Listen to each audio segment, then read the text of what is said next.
have the pleasure to present to you Dr. Martin Luther King, Jr.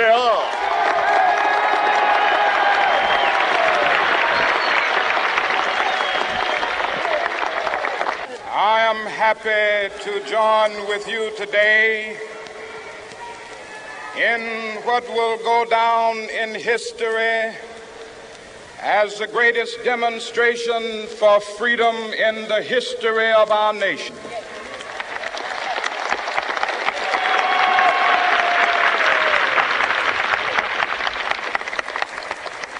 Five score years ago, a great American in whose symbolic shadow we stand today signed the Emancipation Proclamation. This momentous decree came as a great beacon light of hope to millions of Negro slaves who had been seared in the flames of withering injustice. It came as a joyous daybreak to end the long night of their captivity. But 100 years later, the Negro still is not free. 100 years later, the life of the Negro is still sadly crippled by the manacles of segregation and the chains of discrimination. 100 years later, the Negro lives on a lonely island of poverty. I have a dream that one day this nation will rise up and live out the true meaning of its creed. We hold these truths to be self-evident, that all men are created equal.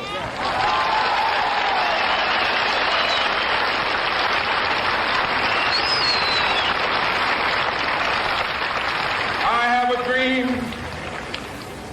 that one day on the red hills of Georgia, sons of former slaves and the sons of former slave owners will they be able to sit down together at the table of brotherhood. I have a dream that one day,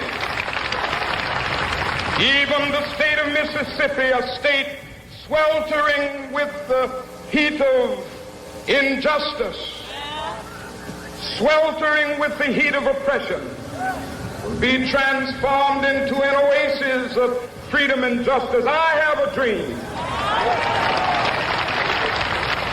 My four little children will one day live in a nation where they will not be judged by the color of their skin, but by the content of their character. I have a dream today.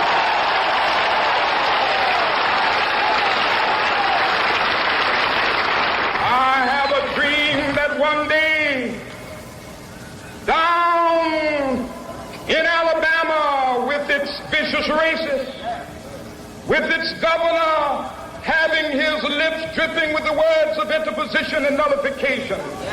One day right there in Alabama, little black boys and black girls will be able to join hands with little white boys and white girls as sisters and brothers. I have a dream today.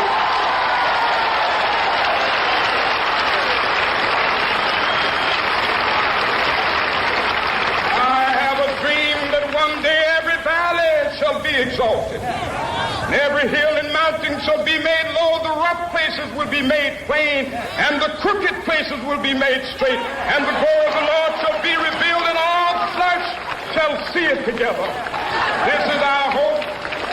This is the faith that I go back to the South with. With this faith, we will be able to hew out of the mountain of despair a stone of hope. With this faith, we will be able to transform the jangling discords of our nation into a beautiful symphony of brotherhood. With this faith, we will be able to work together, to pray together, to struggle together, to go to jail together, to stand up for freedom together, knowing that we will be free one day.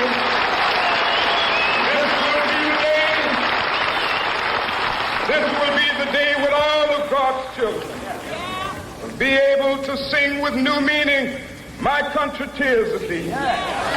Sweet land of liberty, of thee I sing. Land where my fathers died, land of the pilgrim's pride. From every mountainside, let freedom ring. And if America is to be a great nation, this must become true. And so let freedom ring. From the prodigious hilltops of New Hampshire, let freedom ring. From the mighty mountains of New York, let freedom ring. From the heightening Alleghenies of Pennsylvania, let freedom ring. From the snow-capped Rockies of Colorado, let freedom ring. From the curvaceous slopes of California. But not only that, let freedom ring from Stone Mountain of Georgia. Let freedom ring from Lookout Mountain of Tennessee. Let freedom ring from every hill and molehill of Mississippi, from every mountainside. Let freedom ring, and when it happens,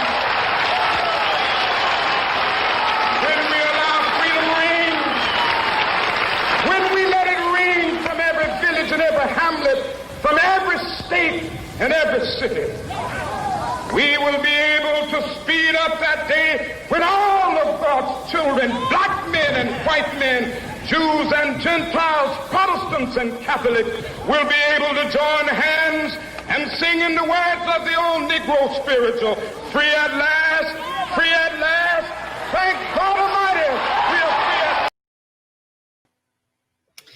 last. Welcome to this special edition of the Ella Johnson Show. It's Real Talk TV, where we can actually be on TV and talk real. Now, if you're feeling a little anxious about the state of America, you're not alone. If you're still wondering how a mob of pro-Trump supporters took over the Capitol, you're not alone. Federal officials have warned us of potential violence at all 50 state capitals. And I want you guys to remember something right now. 20,000 U.S. troops are at the D.C. Capitol. Do you realize that that's more than the number of troops that are in Afghanistan and Iraq combined? That's where we are. But listen, it's Martin Luther King Day, and it's time for us. It's time for us to recommit and reset. But the question on the table is, where do we go from here? Now, those of you that are watching from Facebook, I want you to do me a favor right now. Share the broadcast. Share it to everyone you know, because this is very important. It's time for us to really talk about the issues so we can move forward now that we're about to have a new president. If you're watching on YouTube, just subscribe to the channel. I would greatly, greatly appreciate that. But right now, I want you guys to take a look at a video that we put together, because Martin Luther King is going to speak to us today. Because while you're watching the video, I want you to think about what's going on right now and what was going on back then. This video that you're about to see was done in 1967. That's 54 years ago. And the state of America looks pretty similar. So I want you guys to take a look at this. And when we come back, I want you to meet my empowered panel of guests. They're all very awesome, and they're all looking forward to having a healthy discussion tonight. So after the video, go grab a friend, get you something to drink, whatever you need to do to relax. But we'll be right back after this.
Wow.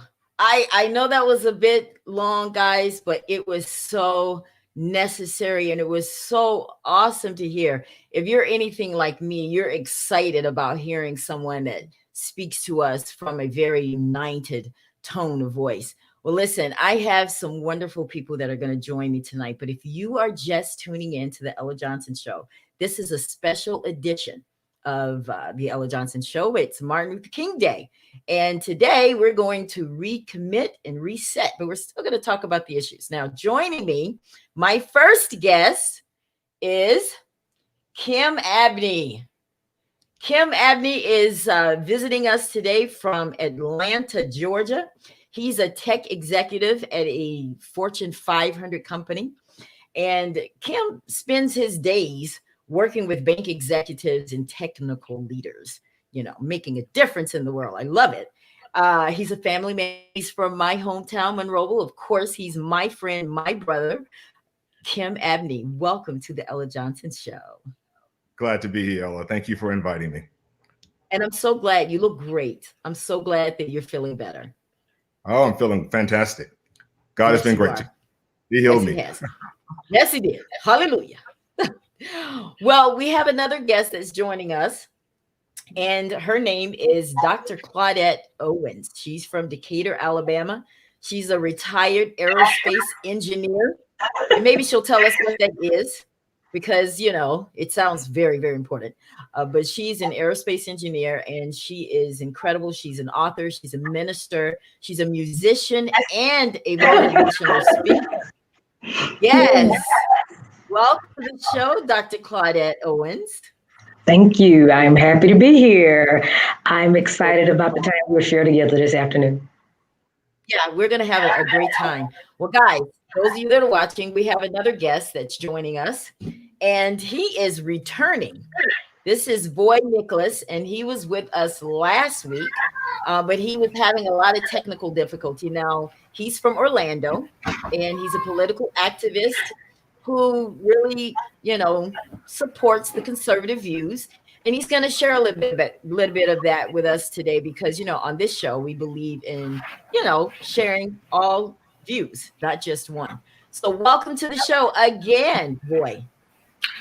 Good evening, Ella. Happy Martin Luther King Day. Good evening, Kim Abney. Good evening, Dr. Claudette. It's a pleasure to be here with you tonight.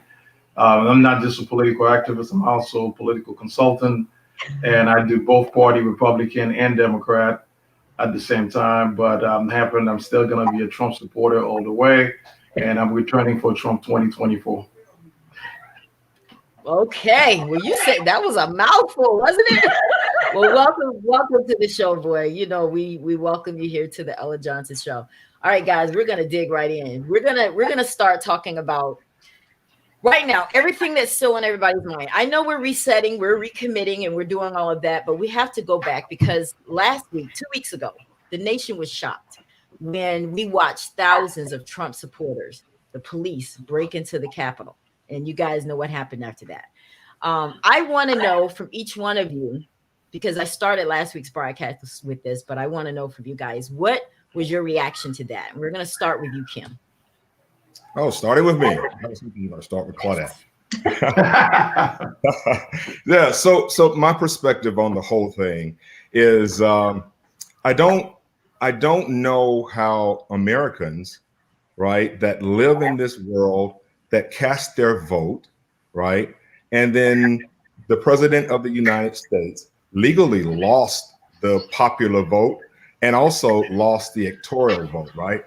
I understand that there can be faults in our voting process, and it's his right to take it through the legal procedures to challenge those votes. He did that. He did that 61 times, and he actually lost 61 times. So for a group of activists, rioters is what I would call them, and from what the end result were, they were American terrorists is what they were, right? I don't understand from a lie that you think you won and you can brainwash millions of Americans to follow you and then go and do an insurrection on our Capitol. I think that is treasonous, for one, and I think they should be prosecuted at the highest degree of the law. That's my perspective. Okay. Dr. Claudette? I was very disappointed. I am a retiree. I'm a federal civilian. I'm a retiree. So I pretty much know how the government should work. I have followed that process for all of my life. I was very disappointed that we followed a process that's been constitutionally sound for years, including our voting process. I think that there was some bit of manipulation, that's that lack of a better word, that was begun with the voting process even before the first vote was ever cast some months ago, 18 months or so ago, because it was said in multiple rallies that if I win, good. If I don't, it had to be rigged. And I think that set in some people's mind, and we have to be careful about our messaging because people hear things differently. And as Kim said, it went through all the processes issue. I was all for that because I believe that people should exercise their rights to the fullest. But if you do, none of us have a right to go and want to change the outset of a vote that I work hard too. I pay tax. I continue to pay taxes on my retirement, on my business that I have now. I do the same thing everyone else does. And I did not see the need for that to happen at the way it did. The rally in the park, I'm all for that. Yeah, get fired up. I'm all for that. To march to the Capitol, I'm all for that. But to go inside and to insert insurrection and treason, that's a problem for me. And I think they should be prosecuted. And I just like to say, I think if there had been more people that look like me had done that, I think we probably would have seen people a little bit more upset, because we still go back to the Black Lives Matters and we still talk about the McDonald's or whatever got burned down, some of those other businesses, which I think is all wrong. And I called that out then because I believe that we have rights here to march and to protest. But when we begin to infringe on other people's rights by burning buildings and looting, that's all wrong. And last Wednesday was just wrong. Okay, and boy. I felt the same way they felt 2016, but I didn't go to the Capitol. I didn't do it. I did what I was supposed to do. I got people motivated to vote in 2020, and that's what we did, and we exercised it that way. That's right. That's a very good point. I like that. Boy, what did you feel about what happened at the Capitol? The only part I was disappointed of is the fact that the session was interrupted. But you have to understand, 75 million of us who voted for Donald Trump, about 18% of the black vote, the highest, the first president who ever have the highest black vote in America. And Kim was talking about, Kim Avenue was talking about Atlanta. Let's see what happened in Atlanta. In Atlanta, you had ballot was counting twice. You have 2 people in Atlanta that was convicted. You have Stacey Abrams, who probably under investigation for voter fraud. So all this, and there's another correction I want to make. The president did not lose 67 times. The Supreme Court refused to hear. The Supreme Court refused to hear the cases, and 2 of the major cases. And when you look at the state of Pennsylvania, the state of Michigan, the state of Arizona, where all the legislators had a hearing, and they all come to all the conclusion there was problem in the election. So when we put all this together, and let me quote Lindsey Graham yesterday, we're going to put this behind us, but you cannot have one party have a monopoly on cheating in an election. You cannot have one party who dominated violence for 8 months in America, who destroyed, caused about $8 billion. Where was the outrage? Where was the outrage then? So to me, I think there's a lot of hypocrisy. Extremely hypocrisy on the Democratic side, on the left, on the radical left. So yes, it was not supposed to happen like that, but where was all the condemnation for 8 months to me? So, boy, I commend you. You rattled off more evidence than the president was able to bring to court. I think the 61 cases that was brought before the different courts across the country were all thrown out because the president and his attorneys couldn't provide or come up with any evidence.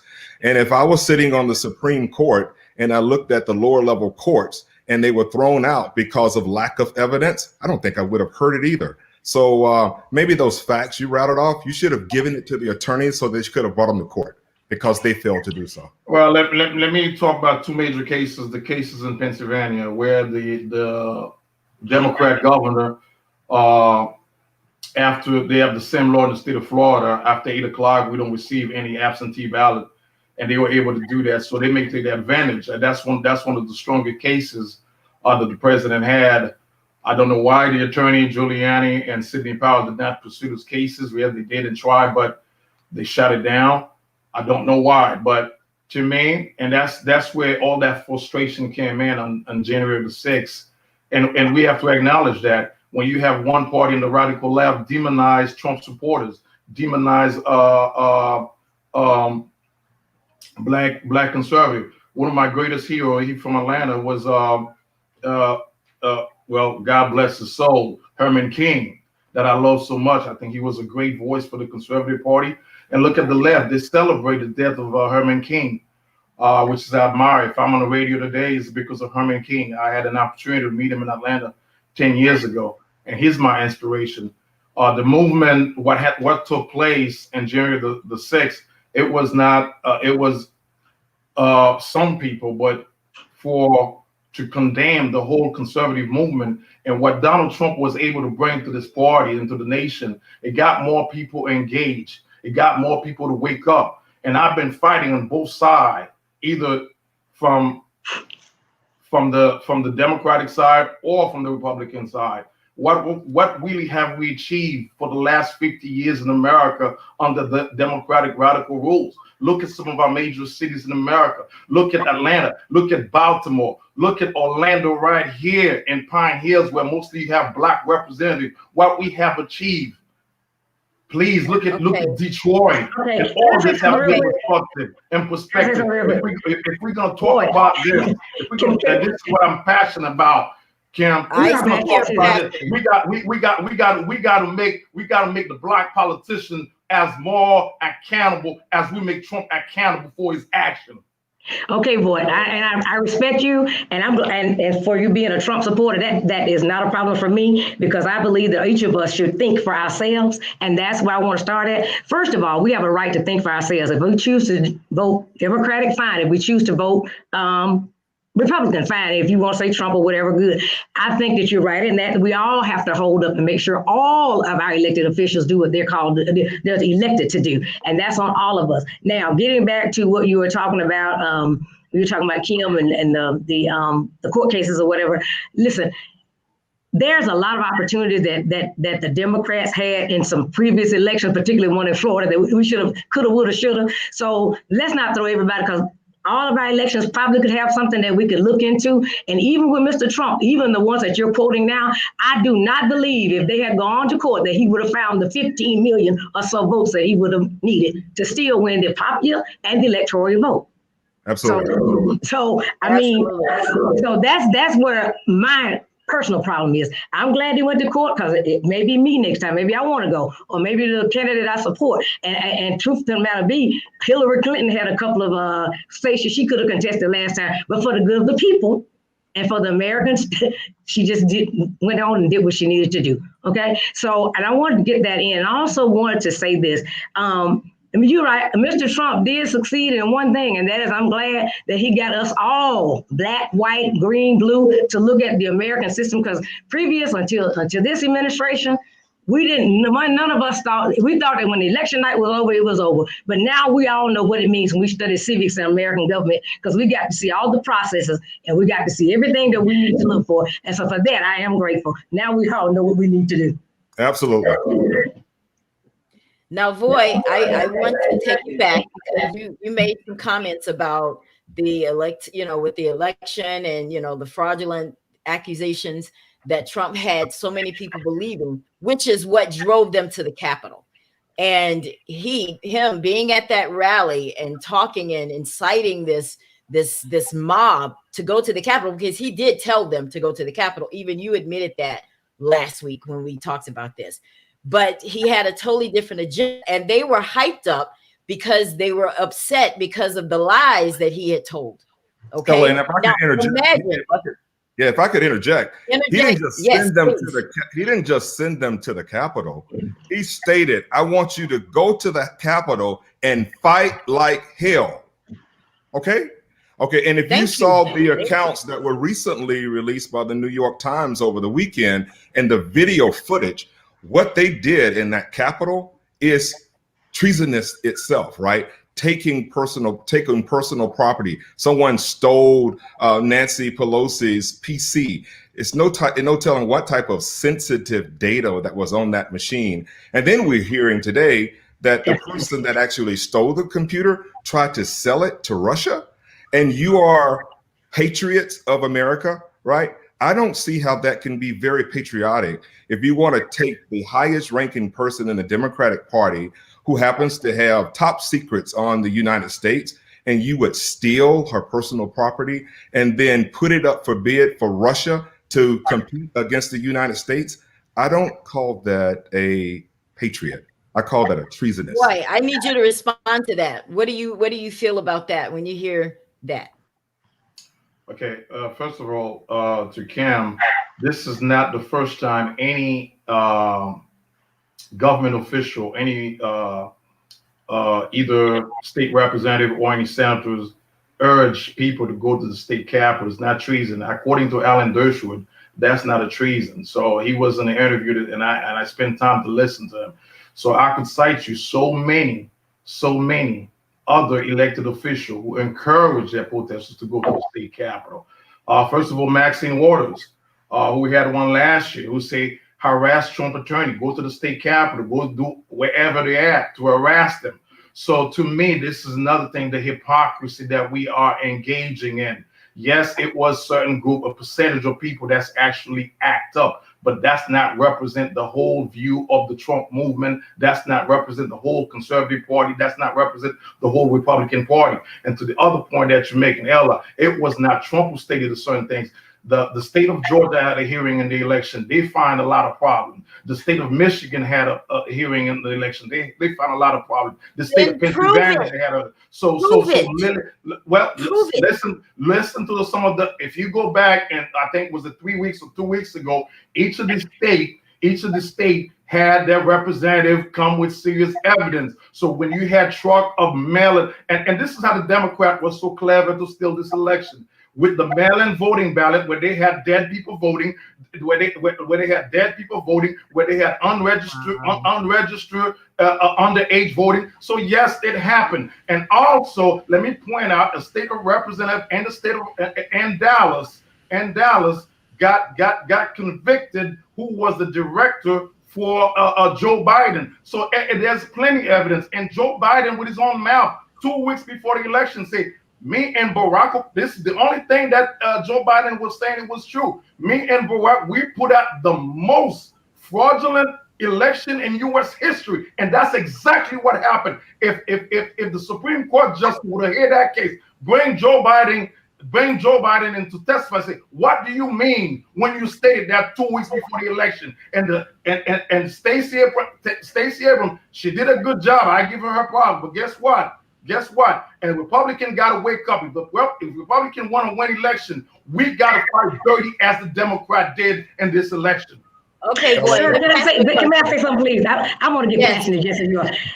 I am sick and tired of this argument being brought forth, and you can say this, but your own Republican governors, secretaries of state, and commissioners said they found not enough evidence to overturn anything. That was the legal consensus, like it or not, legal, and that's what we got to go, legal. Okay. Yeah, so when it's determined legal, it is not stolen. That's the way you may feel about it, and I respect that, because I feel like a lot of things have been stolen from me as an African American and as a Democrat. I guess I'm pretty much more independent, but I understand your passion, but I want y'all to stop singing this song when it has been proven legally. What I like to see you do is get, like you say, get yourself together in 2024, put a creditable candidate up, and let's fight it out again at the voting booth, because those people were legal. I got some data here. Last time, if these were registered Democratic voters, registered, They decided to stay at home. If they had not stayed at home, Mr. Trump wouldn't have got it in 2016. In Philadelphia, 800 and some thousand. In New York, 647,000. In Philly, other places, this level of people, these thousands, had they voted then, he wouldn't have got it. So it wasn't about illegal votes. What they're calling illegal is people that look like me. I have the legal right to vote because I didn't vote Republican, then it was illegal. Absolutely. If I could interject. Go ahead, Kim. Go ahead. Yeah, 2 points there, right? I agree with you 100%, Claudette. And, you know, in America, as an African American, we're so often treated unfairly in the legal system, right? When that verdict is cast, we don't get a chance to go and pounce and destroy and get upset and just cause a ruckus, right? We have to take our loss, we have to tuck our tails, and we move forward, right? We have the right to take it up the courts. And I think that same due process was followed by the president, and he lost, right? And as Americans, we have to take that loss and move forward. Another thing, when I hear, and I was so happy to hear one of the senators basically step forth and apologize. He was a Republican senator. And he says, if I had known that the votes that we wanted to disqualify were from the majority of African Americans, he says, I apologize for that. I didn't realize that there was a racist tone to this whole steal the vote or whatever they call it, right? And that's what Trump sees, right? He is an irrational person that really needs to go into a mental institution, because when he looks at the votes, he thinks that the votes, if he wins the white vote, that is the majority, and that's all he cares about. He didn't realize that Black people actually had a voice, but we exercised it on the 3rd of November, and the results have been proven and certified on the 6th, and we have elected the president that we chosen. If you are a Republican and a Trump supporter and you're not happy with that, that's not the voters' problem. Hey, Mr. Kim, with all due respect, in your home state of Georgia, 3 million vote was not could not verify signature. Okay, so you could go ahead and check the data. And Kim, we're still debating over evidence. We're not attorneys. We're not in a court of law. Your evidence. Give me a chance. I don't know why we're still debating that. I sit down and listen to you. It was a reference that Claudette has made. So if that's the case, now this is the way we're gonna run an election. Now, failure in America. So we're gonna play the same game too. Okay, so it is okay. Hold on a second. I listened to you, Claudette. Hold on a second. If it's okay to have mail-in ballot, to have provision ballot without verification, it is okay to have illegal immigrant to vote in the state of Georgia without ID. It is okay to have underage that came from out of your state of Georgia. It is okay to have that. Well, that's the way it is in America. The only problem that the left have is voter ID. Everything else we need ID to verify. So we could not verify a signature on a provision ballot. We could not verify a signature on absentee ballot, and over 3 million votes. And that's happened in the state of Georgia and the state of Pennsylvania and the state of Michigan. So it is okay to do that. So and vice versa. If the foot was on the other side, if the Democrat was in that position, this country would have burned to hell already, because this is how you guys act in the last 8 months. So the president has every right. The president has every right to defend to the court of law and everything that he did to defend this country. And the 75 million of us who feel disfranchised, and you're talking about the president don't care about the Black vote. In 2016, I was the one involved to reaching minority to vote for Republican for Donald Trump. We are very passionate. Like I said, the 18% of Black vote he has, and we're gonna stay passionate and keep playing the black race, keep playing the black and white race, keep playing the race card. It's not gonna get us anywhere. And that's the only card that the Democrats have to move forward. Nothing else, nothing in policy, nothing else. Sir, I'd like to address, I have a lot of policy.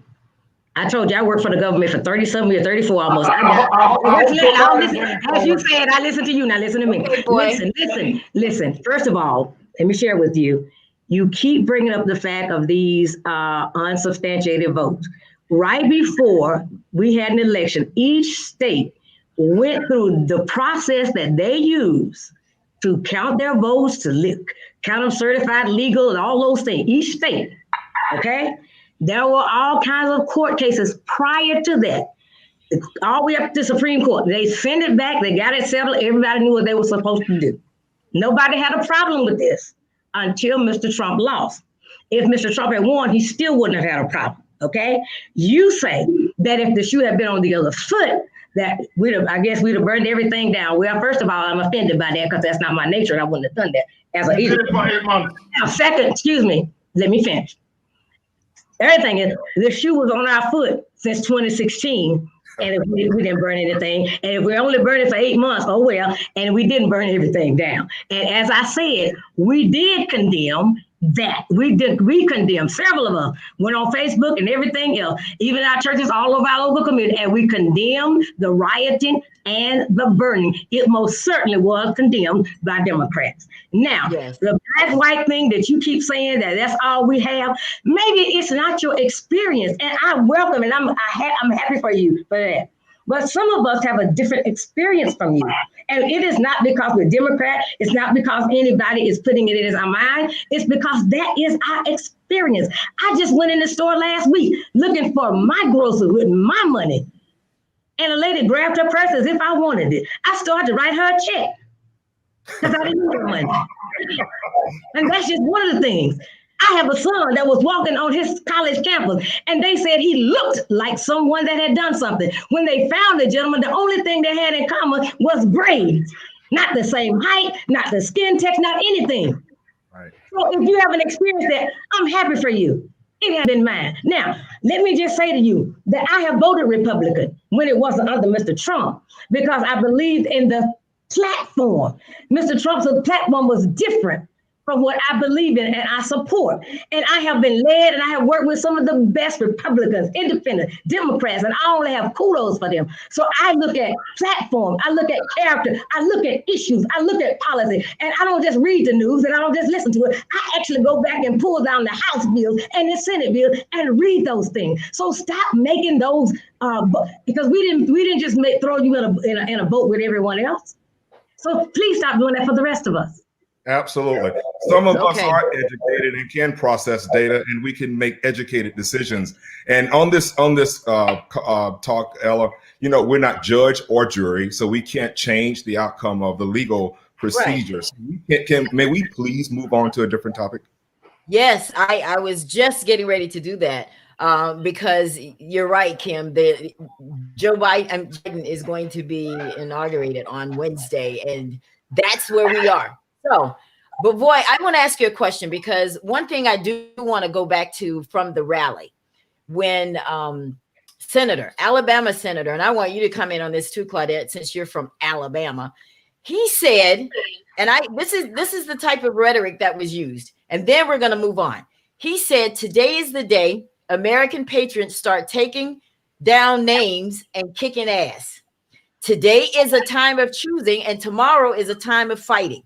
This is the type of rhetoric that's used that got people hyped up and sent to the Capitol. Now, before we move on, I want to ask you, Voy, one simple question, and you, Claudette, what you feel about the Alabama senator saying that.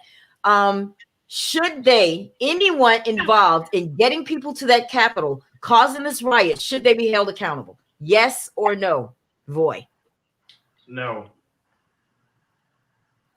Why? Once again, let me say it again. Did anyone was condemned 8 months ago for inciting it? Right. I'm talking about, this is what you always do. That's not what we're going to do tonight.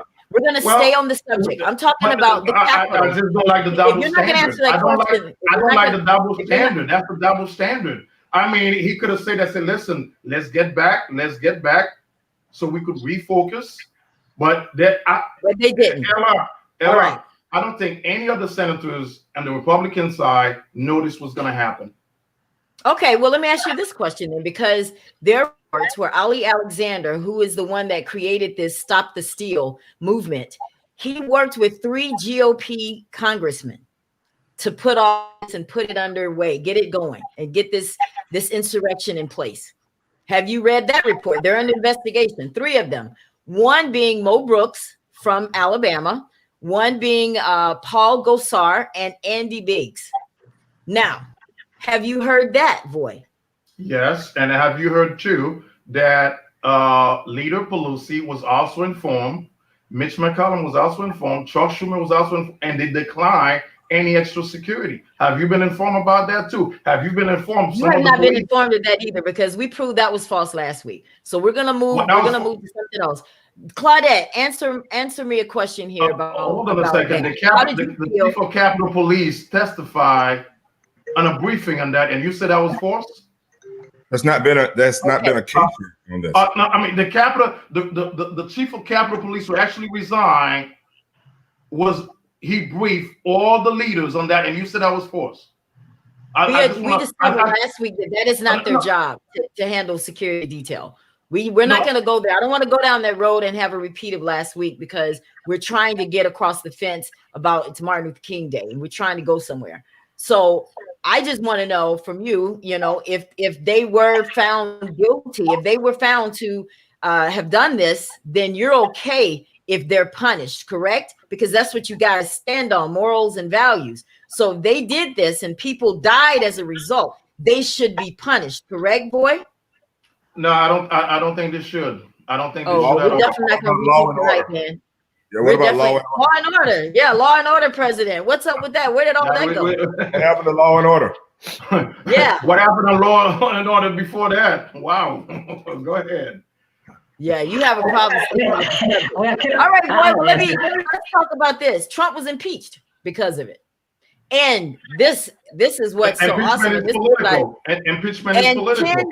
10 House Republicans joined the Democrats to impeach Donald Trump for the second time. How do you feel about that, Kim?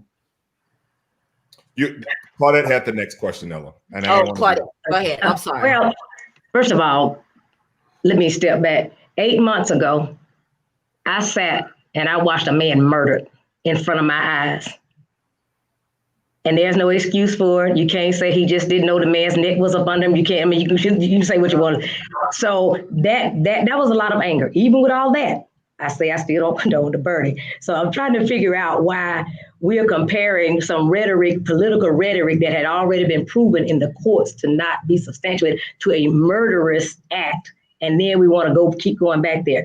With that said, if my senator from Alabama had planned this, he had a part in the plan, then I think, yes, if he faces legal actions, I'm not gonna be mad about that.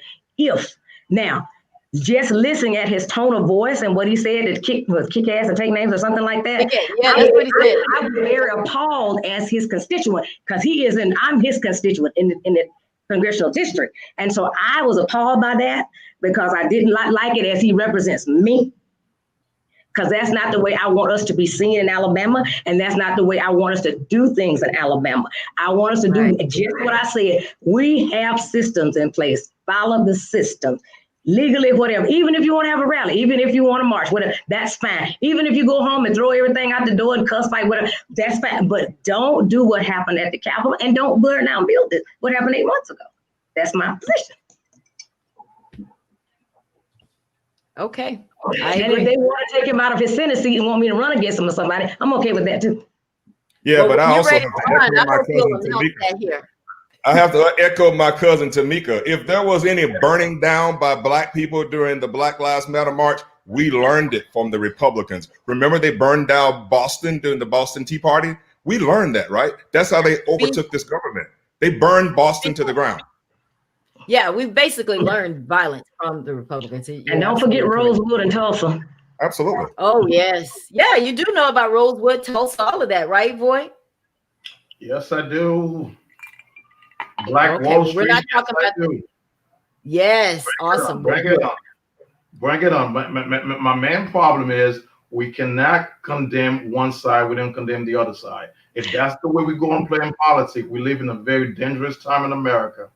Absolutely. I agree with that. Mr. Boyd, we keep saying that. We keep agreeing with you. We keep telling you we condemn everything, the burning as well. You're not hearing us. And you keep saying that.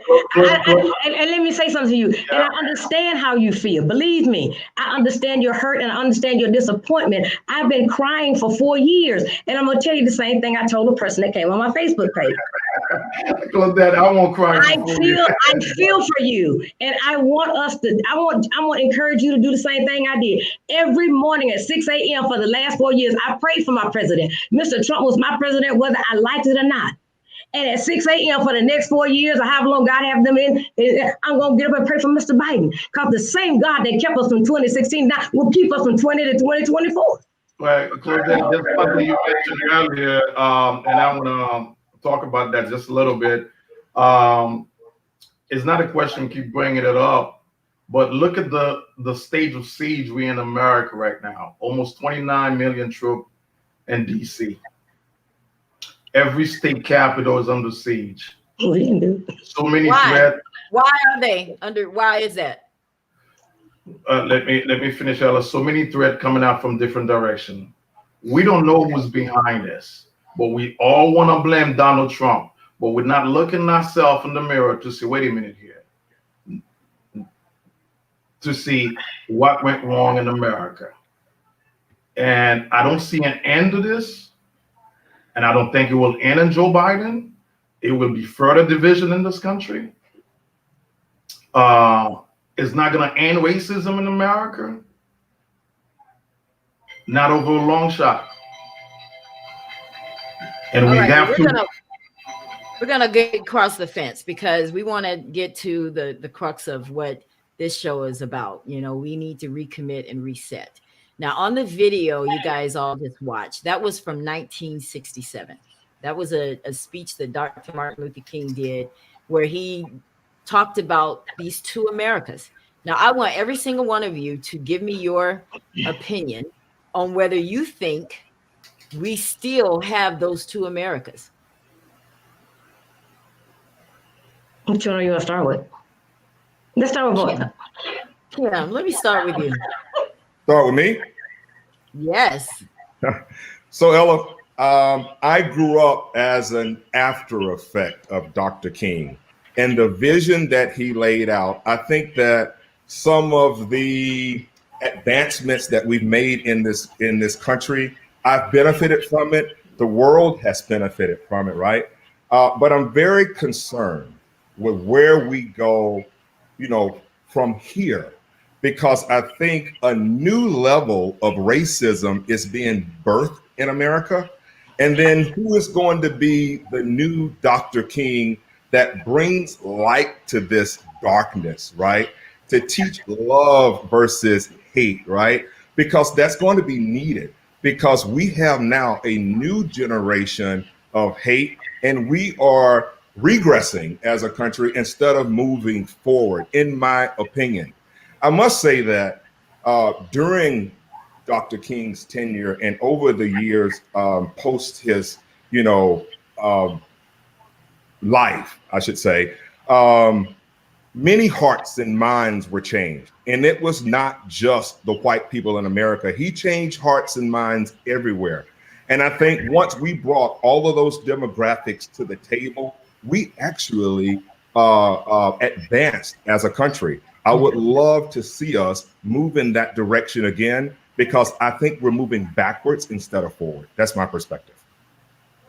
That's very good. I agree with you on that we are definitely still living in two Americas. I made mention of that last week on the broadcast, and this was one of the reasons, because back then in 1967, when he did this video, this speech, blacks were struggling for genuine equality, and we're still fighting for that void. What do you think? Do you believe that there are Americas? Ella, I think we have made a tremendous amount of progress in America. We have the first black president. Now we have a second female black vice president. We had a black pastor elected in the state of Georgia. So we made a tremendous of progress. And there was not only the black vote that put the senators of Georgia in in the Senate. So for Cam to say, well, we going backward. So what about those people who voted for Kamala Harris when she was in the race? What about the people who voted for the senator in Georgia? So, and then again, and it is the Democrat who always bring race into everything, because that's what they feed on. That's what you guys feed on, is race. Everything is race to you. Everything is racism. But at the same time, if white folks decide to say, white liberals and white conservatives to say, well, enough is enough, I'm tired of this race thing, and people are tired of this, and this is the only thing that give the Democrat Party energy. And Kim just said everything's about race, and I don't look at it in that perspective. I think we make tremendous amount of progress compared to any other country in this world. And I think the dream of Dr. King is keep going. But we have to bypass this race. And when we look at certain policy from the other side of it, there has not been great progress. I'm sorry to say it, but the only thing that's feeding it is race. May I respond to that, Ella, please? Yes, please. Yeah. So I didn't make a statement. My statement was about the social environment in America, not on the election, right? I wasn't making a statement on our election. I would agree with Boy 100% that it was Republicans that crossed the line. I also come from a very, diverse group of friends, and I consider them family, right? So I know that we are making some progress. I have white people sitting at my dinner table, Indian friends sitting at my dinner table. It's not just black people, right? And as an executive, I lead a diverse group of executives across, the company that I work for. So nothing that I say is from a racist or a black point of view. But in this country, I am paying attention to what's happening.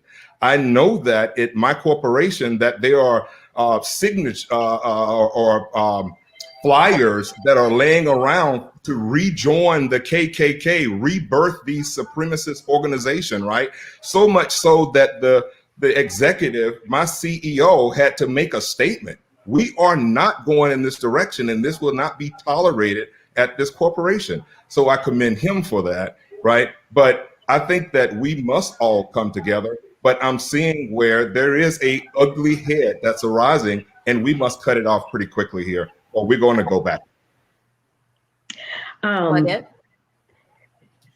Let me say, I agree that we have made great strides, and I'm kind of like Kim. I've got I have great friends from every nation there is in the world, probably, and I'm so grateful for that. And they're true friends, and I have a diverse background in my family. So, everything is not about race, but I definitely think that we have an undercurrent here in America that has always persisted.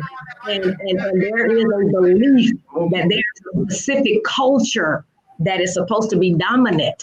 And there has been a teaching or some ideology, I should say, that says that this country has a certain culture it is supposed to maintain. And if America is anything, I hate when we say that America is a melting pot, because as a scientist, that means that when something is melted, the properties change. I like to see America as a salad bowl, because it doesn't matter what you put in that salad bowl, it's still going to be what it is. But when you put it together and eat it, it tastes fine. I mean, when I throw my tomatoes in that bowl of greens, it doesn't change. It's still a tomato, but it works well together. And that's what I'd like to see here in the country. But it's like somehow we want this culture. And that's what everything was about January 6th. A lot of it on January 6th was the fact that people have been taught that because of so many people, brown people here in America, that their culture is going to be taken away from them. They can't celebrate the daughters of the Confederacy and all those kinds of things. And I think there's a proper place for all of us to celebrate. I may not be comfortable with them to celebrate the daughters of the Confederacy, because personally for me, that has a stigma around it, but that was still their folks. I don't have a problem with it. I think we're going to have to figure out how to do all of this together. And I think that's where we are.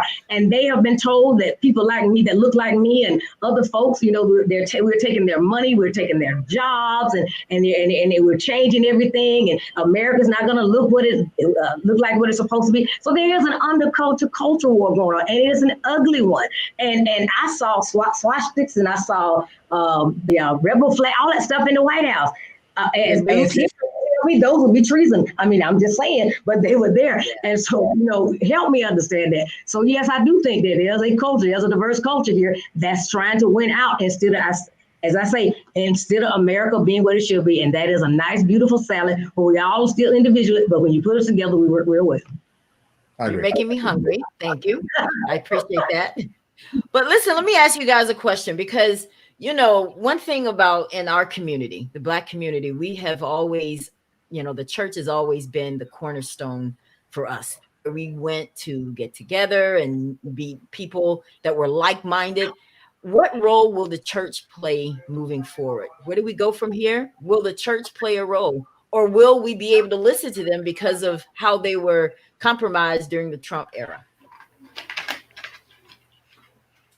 Kim. Your first one I see, I'm sorry. I have a lot of thoughts when it comes to the church, right? A lot of us as African Americans had embraced church in a different way as we got a bit older, right? Some of us decided that we wanted to worship in multicultural environments, and then we started embracing this evangelicals, this non-denominational type of a spirit, right? And it felt good for a long time, right? That to me now has taken a different turn, right? Or I guess a lot of us African Americans that tried to embrace that didn't understand that that conservative undertone was stronger than the religion that was being delivered from the pulpit, right? And I think after Trump started running for office, that really turned ugly, because that support for some of the hatred views of Trump became very strong. We saw it in our communities. These were our neighbors. We went to church with them. We worshiped with them. Hearts were broken, right? Yeah. So now I think it's a new dynamic within America where people still have their true undercurrent for their religion. Their soul is there. They need healing. They're looking for a church that satisfies that and build them up spiritually, right? So I think it's almost like a rebirth of religion, because we're trying to identify with a group of people that feel like us. And I think the church has an opportunity to embrace these lost souls and really get at the work that Jesus wanted us to do, right? Save souls, because there are a lot of hurt souls out there. And I commend churches who are doing that, but I think churches have to do that in a bigger way in the future. Yeah, because I was looking at a report today. There was an article, I think it was USA Today, where the evangelicals are now kind of feeling a little regret to how they put themselves out there with Trump. Now, Voy, what do you feel about that? Do you feel that that the church has some work to do, or can they, or where's the respect? What do you feel? I think the church become too political. And for those, especially, I could name a few pastors who support Donald Trump, some of the members left the church. So to me, what is this sign? And you also, and right here in Orlando, Kevin Cabarrus, who also was a Trump supporter, he had a lot of hate mail, a lot of hater in Orlando. He's a good friend, Bishop Cabarrus. And I talk to him on a regular basis. Yes. I talk to them on a regular basis. So we reached that threshold, and this is and majority of his church is a lot of Black members. So I think we need to reevaluate ourselves, re-educate ourselves to separate politics from the churches. And if we could do that, we could move forward. Another point that Kim said earlier about moving forward in society, Joe Biden was the most segregated senators in the Senate, who also gave us the 1994 crime bill. I don't see how we're going to move forward with Joe Biden. Well, for one, you will have to move forward with Joe Biden, because he will be inaugurated. Well, like I said, you judge a 70-year-old man. I could judge somebody by the past of his record. And for the Black community, Joe Biden his record has not been great. But that's how we're gonna move forward. And everything that the radical left did, the Democrat do on his debate, it was a mistake. So we're gonna keep every time the Democrat or the liberals come with a certain policy, damage the black community after 10 years, 20 years is a mistake. Just like Bill Clinton on my country of Haiti, when he destroyed the rice industry in Haiti, he testified in Congress. He said it was a mistake to destroy it. Folks, we got to wake up. We got to go beyond that and see what the true hypocrisy is. And Kim, I love you. Dr. Claudette, I love you. But we really need to reevaluate politics in America. Boy, you called me out on your response, so I got to respond. Can I get mine in first? Yes. But I want to address this one thing. Kim. Yeah. I'm happy to know, boy, that you judge people by their past experiences, because when you guys voted for Trump, you voted for someone who had a failed university, a failed casino, a failed business. He cheated people out of money. He didn't pay banks back. He didn't pay his workers, right? So if you went by his past record, I don't see how you ever would have went to the ballot box and voted for a failure, because that's what he's done all of his life. And he's almost bankrupted this country because he has failed at everything. And that's very consistent with his record. And all of our presidents, some of them have made some mistakes when it comes to our other countries and so forth. Because you remember Mr. Bush didn't get down to, and this is right in our country, didn't get down to New Orleans in time. And, Mr. Trump, we just had him over in Puerto Rico, so it's just politics, okay? And talking about the past, I don't know if you were here in America during the 90s, but when that crime bill was written, we had a problem in our neighborhood. And this is something only the people who lived in the 90s will probably remember that we had crack houses coming up everywhere in our neighborhoods. And it was not just the Democrats. That was a bipartisan bill that was sanctioned by the Black Democratic Caucus. Because at that time, we were trying to get anybody that would listen to say, get the crack house out of my neighborhood. Now, what we didn't do was follow up with it and police it like we should have and done some changes. Okay, but it wasn't just Joe Biden. Let me just add that. Now, getting back to the church, being a African-American pastor leader with my husband, the church will always have a part in the community that as much as the community would allow us to play. We sometimes if people walk away from the church, and I think sometimes when we get blessed as African American particularly, and I'm saying that because I don't have any influence, and I don't have any data for anyone else, but I know the Black community. I've been there a long time. So, but dealing with the Black community, sometimes we get blessed by the Lord, and then we'll begin to walk away from the church, okay? And we don't want to be bothered. We want to go do other things. But as long as we can influence the community, and the community will have us to influence them and be there to help support them and heal their souls and to lead them to Christ, we're going to be there. As far as politics, we're going to always be involved in politics, but not from telling people what to do. Our level in politics is we always remind our people, if you can go back on my Facebook and look at the night before we voted. Right before midnight, I felt something I just felt like I needed to go out there and beg our people to get up and go to the polls, because the people before them had died. They had got water holes. They had been met by dogs. They had gone to walk, so they didn't have to take the bus, a number of things, so that we would have the right to vote. And I urged them to get up and go vote. I didn't care. And that's why I don't care who you vote for, but you need to vote. Right. Because if you don't vote, it's a slap in the face of your ancestors. And that is going to always be my position. Again, I'll finish this like I started.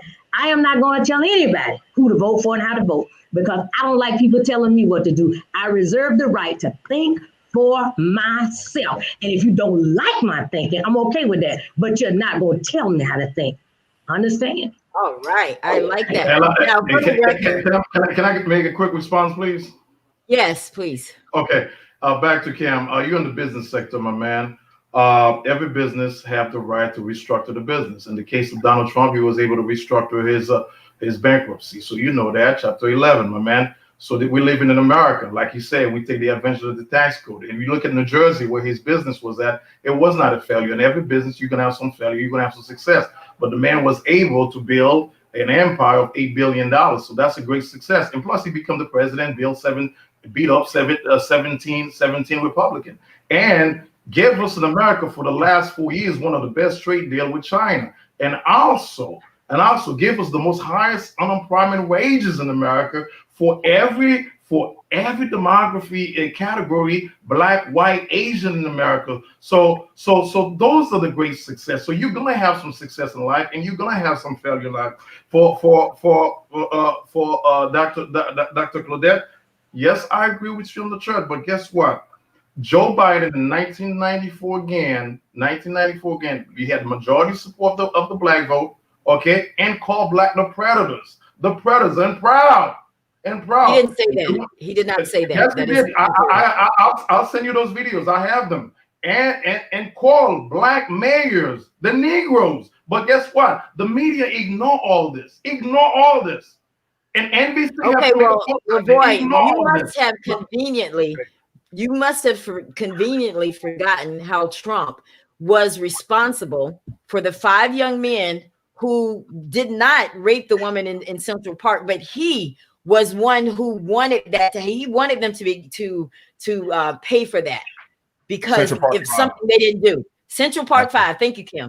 And you also conveniently forget how he was also responsible for a lot of the stuff that's been going on with this Trump era, why people are so upset and so unsettled. And to go back to this Kevin Colbert's thing, where you were talking about where, he had this church and he was a supporter of Trump and everybody was upset. What you didn't talk about is how Kevin Colbert went to the White House. He was one of those 20 pastors that showed up to sit around and talk to Trump, where they really didn't get to talk about anything, but just say how great he was. And that is why his members couldn't identify with a man who sat alongside someone that looked like us. Why would they support him? Why would they stay a part of a church, of a minister that's leading a congregation that wants to lead them into Trump? Well, you want to talk about politics? Then why was he there? Why? What was accomplished from that? That is why, and I'm just saying that in defense of these people that you're talking about who left his church. Good for them. And can I say one thing, please? Since you called my name out, I want to go back. Since you were talking about what Mr. Biden said a few years ago, as a Black woman, right here today in 2020, 2021, I am appalled by what Mr. Trump has called my sisters, because that's me. You call her, you call me monster, ugly, mean. There's a whole list. I don't like it, because if you call her that, you've called me that. Amen. And so I have a problem with that, and you can't tell me I can. And you should too, boy. One thing I want to add, Ella, is when you go back and you talk about business, right? Yes, I do operate business, but we operate business from facts. And I feel very sorry for you if you can take Trump's word for his reconstruction, right? If he's reconstructed his business financially, why not release your taxes so we can say that you've reconstructed them fairly and you pay the appropriate taxes for your business, and we can confirm whether you have restructured your business and you are as rich as you say you are, because I can't just take your word for it. Show me the facts. Okay, that's how I operate business, on facts. Thank you, Cam. But let me address Ella first. Ella, when you look at the policy of Joe Biden, who affected millions, who was a legislator, millions of Black Americans, compared to what Trump did with that case in New York, that's a totally different case, because it was these 4 individuals infected, but Joe Biden They were not guilty.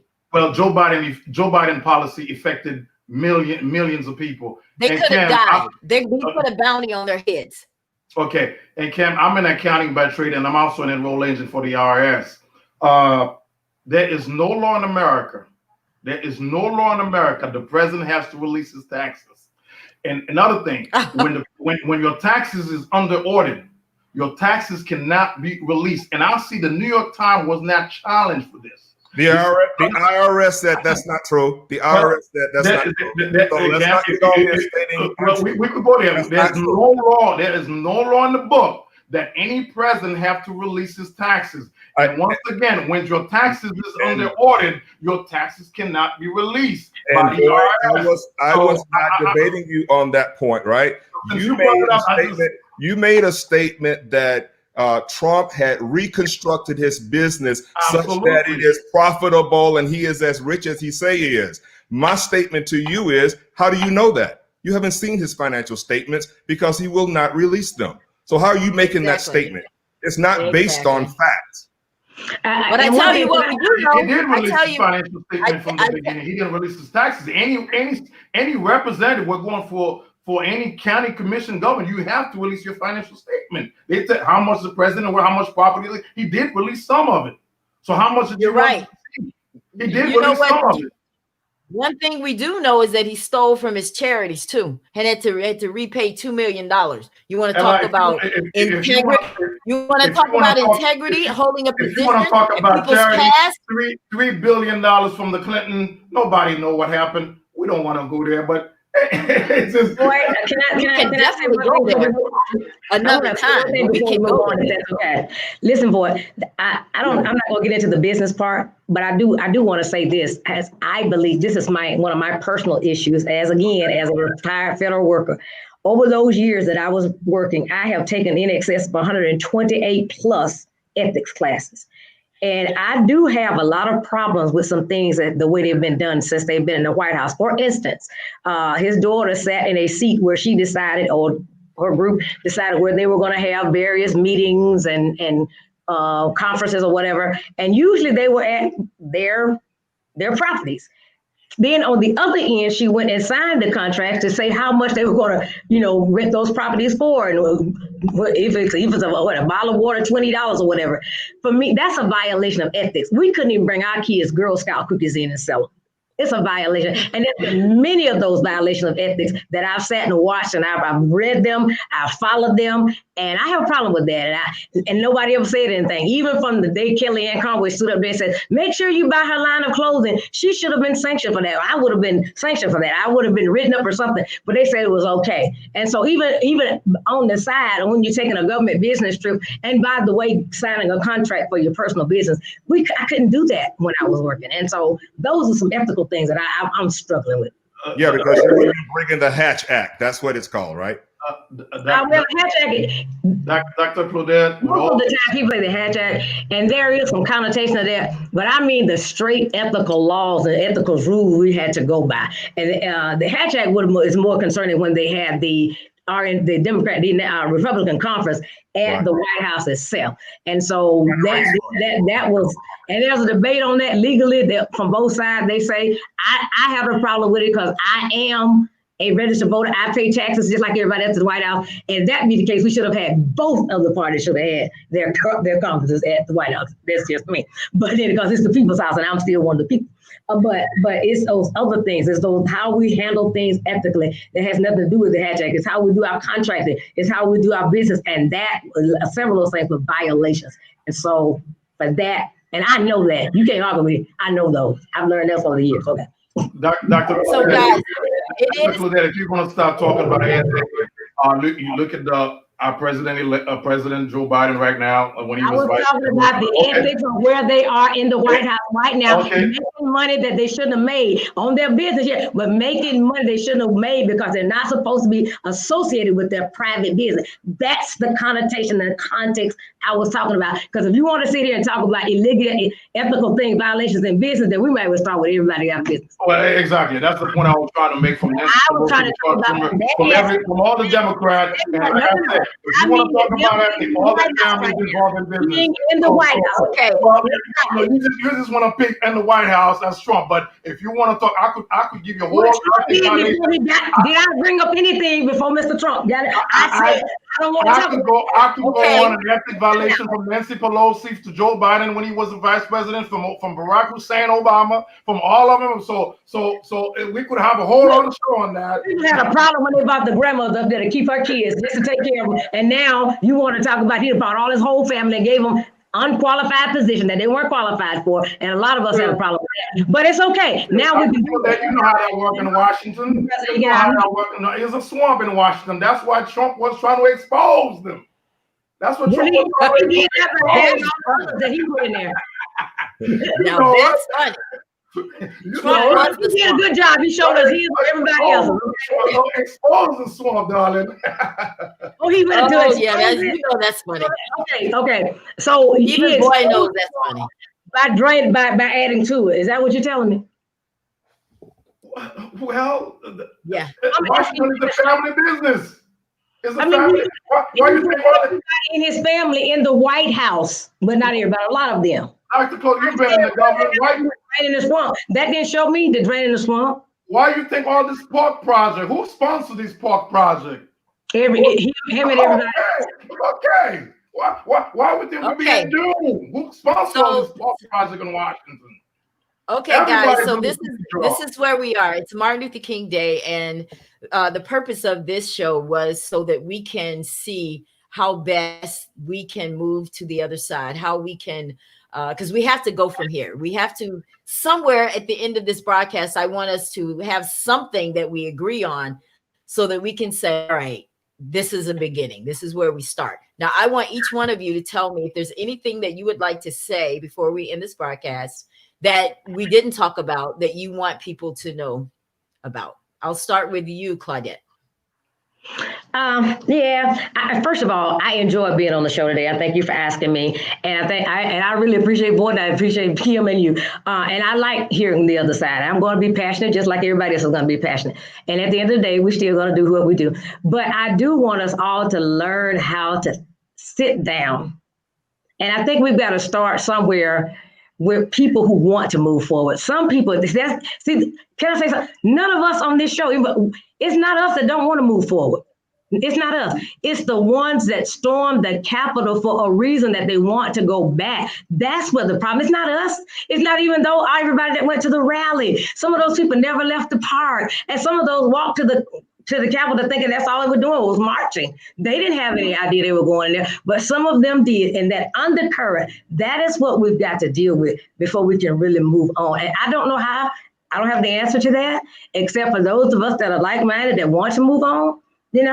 We just got to keep talking. And I'm not trying to, if Boyd wants to run Mr. Trump's campaign in 2024, that's his business. I'm all for that. But I just want all of us to do it like we're supposed to do it. And we're going to all still be mad. We're all still going to be arguing. And we're all going to follow the proper procedures. We go to court. We do it. But we're not going to burn. That's what we got to stop burning. And we're not going to march and tear down and tear up and desecrate the Capitol. That's my point. That's a very good point you make. Boy, I'm giving you an opportunity now to speak your mind about what you want. First of all, do you think that we can move forward, and how do you think we can move forward, Boy? Yes, we could move forward. First of all, let me say thank you, Ella, once again, and thank you, Cam, and thank you, Dr. Claudette. It was a pleasure having you guys. I love you guys, and this is where we should start right now. And I'm urging everybody that's listening on Facebook to share the page, listen to Dr. Claudette, listen to Kim. For every from every community in America, especially our own community, our own Black community that we cherish, that we got to make every politician accountable for. Just like we were so hard on Trump for the last 4 years, and we're going to be hardest under the Democrat. So my point is, and we have to elevate our own community. We need to stop the violence at every point. We need to stop the anger. This is America. We're all brothers and sisters. But my thing is, my focus is going to be that the next 4 years, I don't want Black liberals to demonize Black conservative. Recognize that Trump had 20% of the Black vote. Recognize that there's true Black conservative out there, and let's put our agenda together, how we could move our community forward. And when we talk about the churches, so the Black churches, or you leave because the pastor has a different philosophy, a different politics, different viewpoint. Let's get back in the church and pray together and worship together and change for the good for our community, just like myself and Dr. Claudette and Kim is doing. And let's see all more Black folks is doing what Ella's doing in our society. And that's how we're going to move forward. Very well said. Kim? Ella, first of all, I want to say I'm happy to see you get to where you always wanted to be ever since you were a little girl. Kelvin and I have sat for many days watching you as an anchor, and we were your audience. So I'm glad to see you have a platform that you could express your passion. And as a friend, I love you for that, for following your passion. I love you too. Thank you. How we move forward. I think I like Dr. King's quote, since it's Dr. King's day. An injustice anywhere is a threat to justice everywhere, right? And I think that's something as an individual that we all have to take to heart. And how we change that injustice is we all have to take our votes serious, right? We have to do the work of making sure our family members get out to vote, our kids understand the political process and why their vote matter, and they need to exercise those votes, right? I also believe that we have to continue to educate our community. Education is the light out of darkness. You must be educated. You have to be able to earn a fair wage in America, right? And you're not going to do that if you don't get the proper education. The third thing I would say is being financially astute is the most responsible thing as an African American and as an American that you can actually do, right? Not only must we make our money, we must make our money, we must invest our money, we must buy real estate, we must get into the political, the American game, right? If we want to have wealth, we have to respect our money and we have to make wise decisions with our money. I think that's how we move forward. These are all very good. I think that you guys have been an awesome panel here today. I want to thank each one of you for taking time out to come on this broadcast. I know it's always difficult when we have disagreements, but the purpose of this was so that everyone can see that it's okay to disagree as long as we can be respectful in it. Now, Voy, I'll probably never agree with some of the stuff that you say, but you are cool. Right? You and I may not ever agree. Yeah, and I thank you because it took a lot for you to come on here and have 3 different people coming at you, and you were just handling it like I'm used to that. I'm a public speaker. I'm used to that. My goal is this year to go to a lot of Black community, a lot of Black liberals and conservative, and to move the Black conservative, like Herman King, keep doing his great work. Well, great. Well, I hope that you don't come this way trying to turn me into a Republican. Because it ain't going to happen. I'll tell you that right now. I just want you to see the light. Just like Kim said, education, but we cannot let the liberal educate our kids in America. But that's the first thing you need to learn and stop judging liberal. That's the first lesson. It is a lot of liberals out there. Their agenda now, they feel like they win this election, so therefore they have don't you heard what the Joe Biden camp said? Let's re-educate. It was a PBS reporter. We need to reprogram Trump supporters. Re-educate. No, we don't need to be reprogrammed.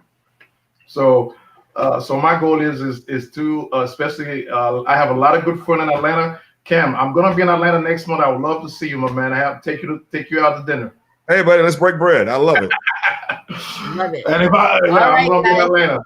All right. Well, listen, those of you that have tuned in today from YouTube and Facebook, thank you. Thank you so much for tuning in. Thank you for staying with us. I see that we have quite a few people joined in. I see Larita on here, and I see Melissa Morris, and there's so many. Kenneth Campbell, Sherry Wallace, Sam Booker. I saw Cheryl on here, Kim. She was watching, supporting her man. I love it. Good woman. I love it. I love it. But anyway, guys, who? Supporting his woman. Cookie. I see Edward Owens up there. Yes. Well, all of you, thank you so much. It's so many of you, but I want to encourage you guys to look at the comments and see how people are really rooting for you. But thank you all so much for tuning into the Ella Johnson. This has been a special edition because it's MLK Day. And the question was, where do we go from here? And I think with these awesome guests, you have an answer now. Listen, thank you guys tuning in, and I'll see you next time right here on Facebook and YouTube Live. Have a great evening. Shed it live.